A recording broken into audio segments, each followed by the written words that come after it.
I wish I learned a lot of things that I wasn't exposed to. But more than anything, I wish I learned that there was a history outside what our white elders had done in the U.S. For example, studying feminism, studying Betty Friedan, Gloria Steinem, but learning nothing of Audre Lorde was a huge gap in our learning experience.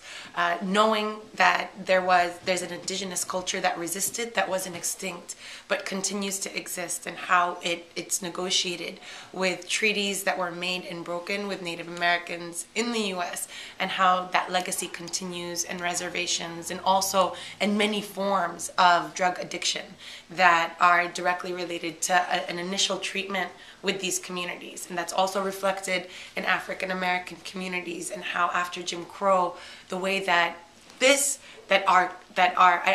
no way to